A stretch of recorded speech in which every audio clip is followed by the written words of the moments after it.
Brought to you by V-Guard, co-powered by Sensodyne.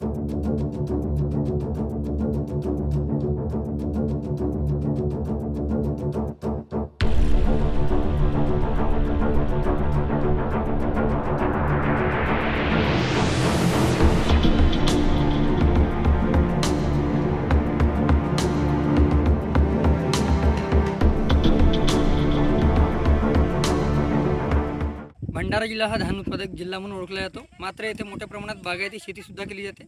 सध्या आपण मोहाडी तालुक्यांतर्गत असलेल्या मोरगाव परिसरात आहोत। इथे बघू शकतो आपण मोठ्या प्रमाणात जे आहे बागायती शेती करणाऱ्या उत्पादकांनी जे आहे मिरच्या घेतल्या आणि मिरच्या ज्या आहेत त्या 3-4दा पाऊस आल्यामुळे त्या खराब झालेल्या आहेत आणि त्या ज्या आहेत मिरच्या इथं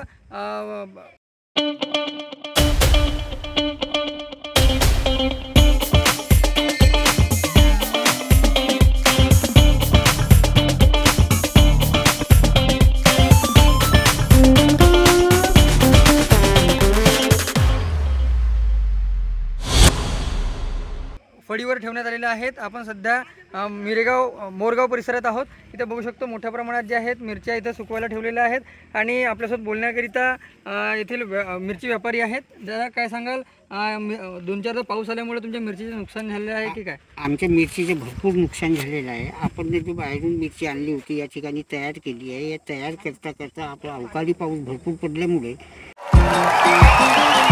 देखिए उनका काम है अफवाह से गर्मी बढ़ाना और हमारा काम है माहौल को ठंडा रखना।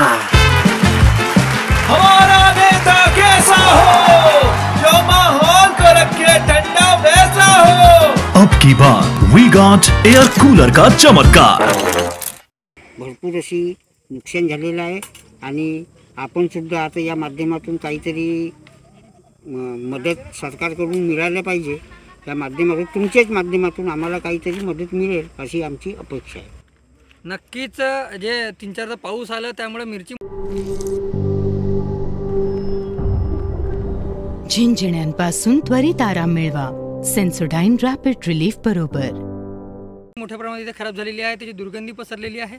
आता कुठेतरी प्रशासनाच्या वतीने त्या नुकसानीची भरपाई मिळावी अशी आशा जी आहे ते व्यापारी करताना दिसून येत आहेत। रुपेश सपाटे, TVN Marathi, Bhandara. Brought to you by V-Guard, co-powered by Sensodyne.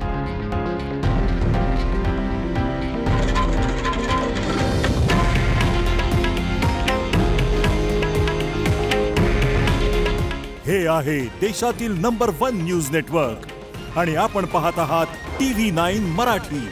काळजी तुमची, हित महाराष्ट्राचं।